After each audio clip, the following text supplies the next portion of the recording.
untuk yang nomor 1 ya. Assalamualaikum warahmatullahi wabarakatuh. Perkenalkan, nama saya Ridai NPM 1940 30 20 32. Di sini saya akan mempresentasikan karakteristik pengendali PID part 1, dasar sistem kendali. Karakteristik pengendali PID, dasar sistem kendali. Kontrol PID sejatinya digunakan untuk memperbaiki performasi sistem melalui perbaikan respon. Misalnya mengurangi atau menghilangkan steady state error atau memperbesar kecepatan respon. Cara ini tidak lain dan tidak bukan untuk dilaksanakan dengan menggunakan alat-alat kontrol jenis P proporsional, I integral, atau D derivatif. Selanjutnya, spesifikasi perencanaan sistem kontrol. Yang pertama, ketelitian dalam kurung akurasi. Yang kedua, kecepatan dalam memberikan tanggapan, speed of response. 3, paling lama, setting time. Dan keempat, stabilitas yang dinyatakan dalam gain margin dan stacey margin.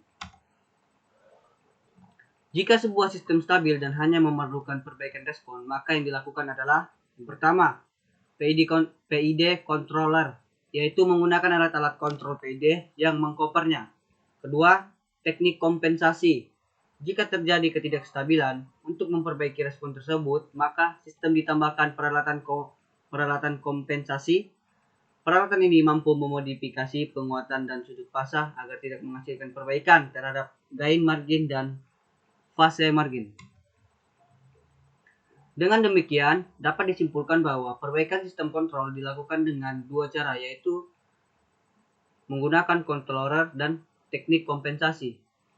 Controller atau pengendali merupakan otak suatu sistem yang berfungsi sebagai yang pertama, membandingkan output, range, dan set point. Yang kedua, mengirim sinyal yang sesuai ke elemen kontrol akhir untuk menjaga variabel yang dikontrol berada pada set point-nya.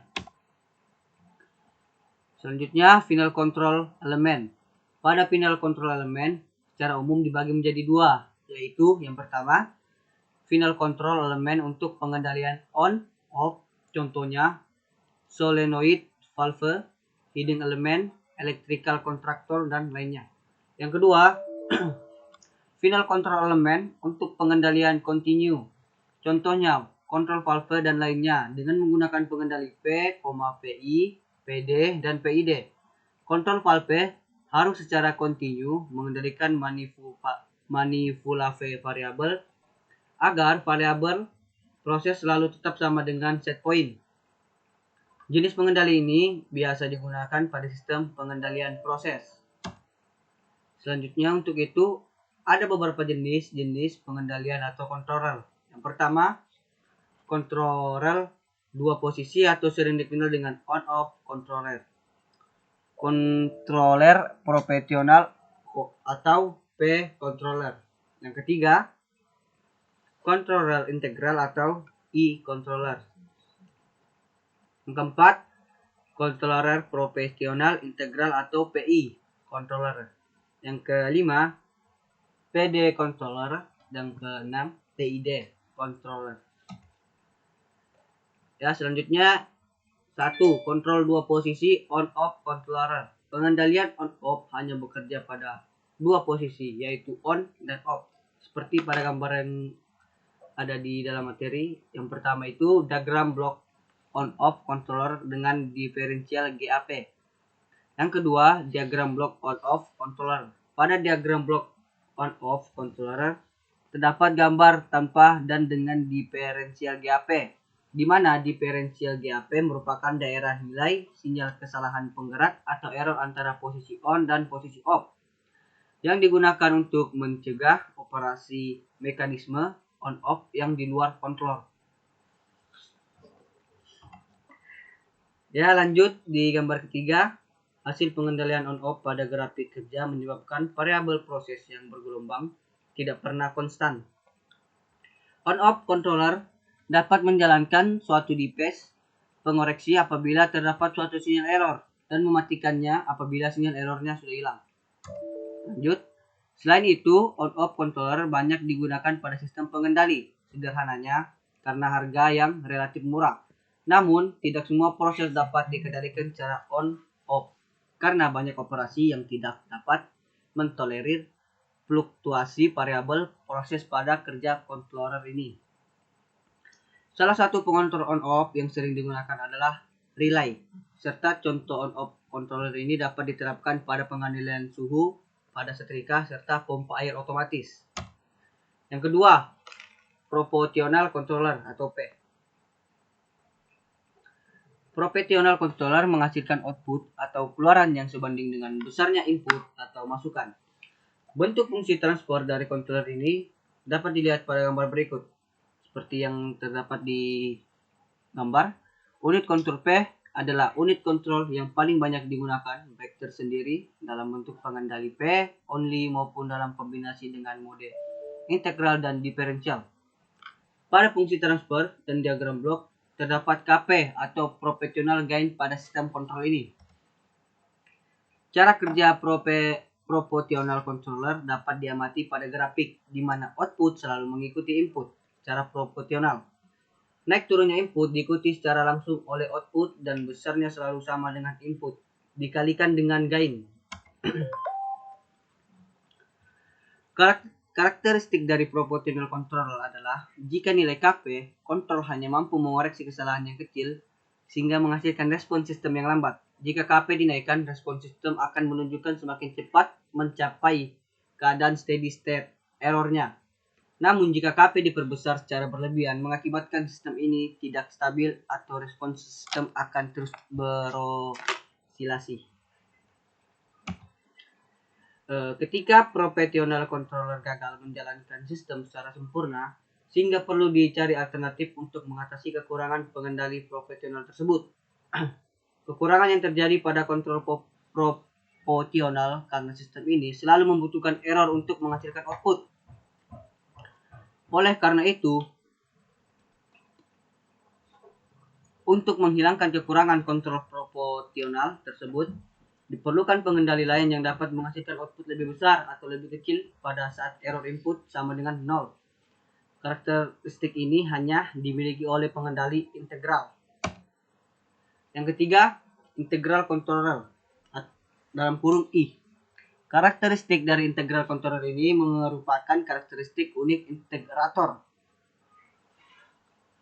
Pada ilustrasi grafik kerja integral controller, arus yang besar antara A dan waktu B menyebabkan output mengalami perubahan yang cepat. Ketika error semakin kecil antara B dan D menyebabkan output naik lebih lambat. Ketika error menjadi 0 pada waktu D, output controller tidak berubah, tetapi tidak mempertahankan output pada posisi output pada error 0. Jika error negatif antara error E dan F menyebabkan perubahan output menjadi negatif. Oke, selanjutnya. Beberapa karakteristik integral controller adalah yang pertama, output controller membutuhkan selang waktu tertentu sehingga sistem akan cenderung memperlambat respon. Yang kedua, ketika arus sama dengan 0, output controller terus bertahan pada nilai sebelumnya. Yang ketiga, jika sinyal kesalahan tidak sama dengan 0, output akan naik atau turun dipengaruhi sinyal kesalahan dan nilai KI. Yang keempat, konstansa integral KI dengan nilai besar akan mempercepat hilangnya kekurangan yang ada pada sistem. Semakin besar nilai KI mengakibatkan peningkatan osilasi dari sinyal keluaran controller. Ketika kekurangan P controller diperbaiki oleh integral controller dan kekurangan pengendali integral diperbaiki oleh PI controller, tetapi masih mendapatkan respon sistem yang lambat, apalagi sistem pengendali ini diterapkan pada elemen temperatur. Upaya memperbaiki respon ini didapat dengan derivatif controller D. Yang keempat, ada derivatif controller D, di mana output pengendali D merupakan diferensial fungsi input, tetapi D controller tidak dapat mengeluarkan output apabila tidak ada perubahan input. Sehingga karena karakteristik ini D controller tidak pernah digunakan sendiri, selalu digunakan dalam kombinasi dengan P dan menjadi PD atau PID. Selain itu, sistem D tidak dapat diterapkan untuk variabel proses yang mengandung NOS, sehingga mengakibatkan aplikasi sistem PD tidak sebanyak pengendali P atau PI. Grafik ilustrasi kerja pengendali D dapat dipahami sebagai nomor pemanas air. Temperatur ini mula-mula 30 derajat Celcius dan air dipanaskan dengan kompor gas menjadi 60 derajat Celcius. Karena dinamika proses pemanasan, jika api kompor dibiarkan kecil, pemanasan akan menjadi lama. Sebaliknya, jika api besar sangat memungkinkan temperatur melalui set point. Cara paling efektif mempercepat pemanasan adalah dengan memperbesar api di awal, kemudian mengurangi sedikit demi sedikit sebelum temperatur sampai pada titik yang diinginkan. Oke, dalam kurva waktu, pengaturan api diilustrasikan sebagai bukaan valve gas di kompor. Hanya pengendali diferensial atau derivatif lah yang mempunyai karakteristik tersebut. Sehingga karakteristik tersebut dari kontrol diferensial dapat disimpulkan sebagai yang pertama, sistem controller derivatif dapat menghasilkan output berupa sinyal error bila tidak ada perubahan input. Yang kedua, jika error berubah terhadap waktu output yang dihasilkan, controller bergantung pada nilai TD dan laju perubahan error. Dan yang ketiga, kontrol diferensial mengantisipasi pembangkit error, memberikan koreksi dan cenderung meningkatkan stabilitas sistem. Controller diferensial digunakan untuk mempercepat respon awal suatu sistem, tetapi hanya efektif pada lingkungan yang sempit, yaitu pada periode peralihan, sehingga controller diferensial tidak pernah digunakan tanpa ada controller lain pada sebuah sistem. Oke, yang kelima, proportional integral controller PI. Pengendali PI merupakan gabungan dari dua unit kontrol, proporsional dan integral, sehingga semua kelebihan dan kekurangan pada pengendali P dan I juga ada pada PI ini. Pengendali PI mengendalikan respon yang lebih cepat dan mampu menghilangkan kekurangan yang disebabkan oleh pengendali P. Baiklah, selanjutnya pada ilustrasi kinerja pengendali PI ada dua komponen pada besaran output. Yang pertama, komponen pertama adalah error X gain yang berasal dari komponen P. Dan yang kedua, komponen kedua adalah hasil integrasi error dalam fungsi waktu yang datang dari komponen I. Untuk itu, karakteristik controller PI adalah yang pertama, respon integral bukan mengembalikan error 0, tetapi menjaga nilai yang muncul di setiap waktu, sehingga ada output yang cukup untuk membuka kontrol valve. 2. Tidak ada kekurangan atau offset. Dan yang ketiga, respon lebih lambat karena error tidak bisa dihilangkan lebih cepat. 4. Harga overshot paling tinggi. Dan yang kelima, digunakan sebagai reset action. Yang keenam, proportional differential control PD. Disebabkan karakteristik diferensial hanya menghasilkan output bila perubahan input, sehingga pengendali diferensial pada sistem ini digunakan secara paralel dengan pengendali proporsional, sehingga karakternya antara P dan I saling berkesinambungan. Untuk itu, karakteristik dari controller PD adalah pertama, disebut sebagai anticipatory atau rate control. Yang kedua, aksi kontrol berdasarkan pada mode diferensial yang terjadi hanya saat error. Dan yang ketiga, efeknya seperti proporsional dengan gain yang tinggi. Yang keempat, respon sangat cepat. Dan yang kelima, overshoot rendah. Dan yang keenam, terdapat offset tetapi lebih kecil. Dan yang ketujuh adalah PID controller. Komponen PID berguna untuk mempercepat reaksi sistem, menghilangkan offset, dan mendapatkan energi ekstra. Di saat awal perubahan load, pengendali PID memiliki sifat yang ada pada unsur PIND. Kemudian dengan settingan KP, TI, dan TD yang sesuai dari masing-masing unsur dapat digunakan sesuai dengan kebutuhan sistem. Adapun karakteristik dari PID ini adalah yang pertama, paling baik tetapi paling mahal. Yang kedua, offset dihilangkan dengan aksi integral overshoot dan isolasi diturunkan dengan waktu diferensial. Yang ketiga, diterapkan pada sistem yang lebih lambat, yang sedikit lebih lambat, dan tidak menghasilkan noise. Misalnya ditetapkan pada temperatur. Oke, yang part satunya telah selesai. Sekarang kita akan melanjutkan ke part 2.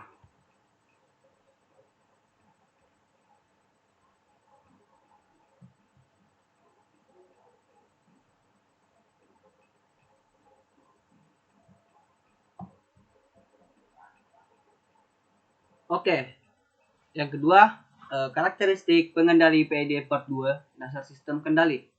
Desain controller dengan menggunakan MATLAB serta aplikasi pengendali PID. Desain controller dasar dengan MATLAB. Rancangan controller PID awalnya hanya menggunakan metode trial and error, sehingga akan menghasilkan waktu yang lama. Software MATLAB dilengkapi dengan toolbox, membantu perancang untuk memahami respon berbagai input yang berbeda. Selain itu, penggunaan MATLAB membantu dalam menentukan kombinasi antara P, I, dan D sebagai sistem kontrol yang baik dan sederhana. Contoh, diketahui fungsi transfer dari suatu sistem H dan kurung S sama dengan 1 per S kuadrat 2 tambah 20S tambah 30. Kriteria desain yang diinginkan dari sistem ini adalah: pertama, menghasilkan reset time yang paling tepat. Yang kedua, overshoot sekecil mungkin. Yang ketiga, tidak menghasilkan steady state error. Sebagai perbandingan pertama, dapat kita aplikasikan dengan input unit stop pada program MATLAB sebagai berikut. Nih, seperti yang terdapat pada gambar ya. Oke, kita lanjut. Dari kurva hasil respon, hasil steady state error untuk sistem adalah mendekati 0,965. Hal ini disebabkan dari respon tertinggi hanya didapatkan pada amplitude 0,035. Selain itu, rest time dari sistem cukup lambat sehingga sistem tidak menguntungkan. Untuk memperbaiki respon dengan sistem kontrol yang baik, diperlukan sistem loop tertutup yang mempunyai feedback sehingga kondisi sesungguhnya dengan set point bisa dibandingkan. Oke, selanjutnya controller profesional P, maka fungsi transfernya akan menjadi H dan plus S dan sama dengan KP sama dengan per S2 plus 20S plus 30 plus KP. KP sama dengan 250. Untuk penambahan variabel waktu dimaksudkan untuk melihat respon sistem T sama dengan 0, T sama dengan 4 dengan step 0,01 second. Dari kurva respon controller proporsional dapat dipahami bahwa dengan penambahan controller P akan mengurangi rest time dengan steady state error, tetapi tentunya menambah overshoot. Maka fungsi transfernya H S sama dengan KDS plus KP per S kuadrat 2 plus 20 plus KP S ditambah 30 ditambah KP. KP sama dengan 250, KD sama dengan 10. Diketahui KP sama dengan 250, dan KD sama dengan 10, maka MATLAB scriptnya dapat dilihat sebagai berikut. Nah, ini dia yang gambar di bawah ya. Berdasarkan kurva respon pada controller PD, disimpulkan bahwa penggunaan controller PD dapat mengurangi overshoot dan setting time, tetapi tidak memberikan dampak pada steady state error. Oke, selanjutnya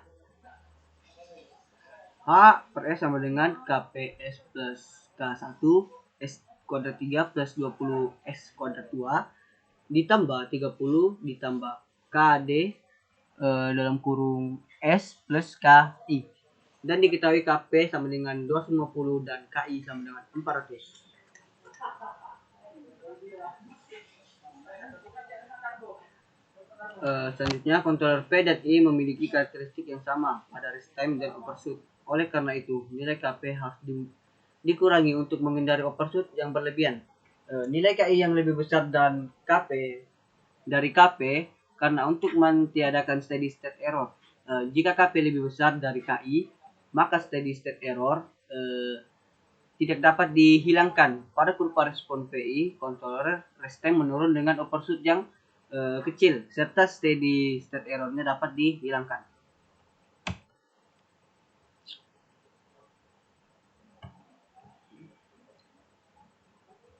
Controller proportional integral derivative PID. Ini contohnya H dalam kurung S sama dengan KDS2 plus KPS plus KI. S per S3 ditambah 20 plus KD tutup kurung S2 ditambah dalam kurung 30 plus KD tutup kurung S plus KI. Diketahui KD yang sama dengan 250, KD sama dengan 10 dan KI sama dengan 400.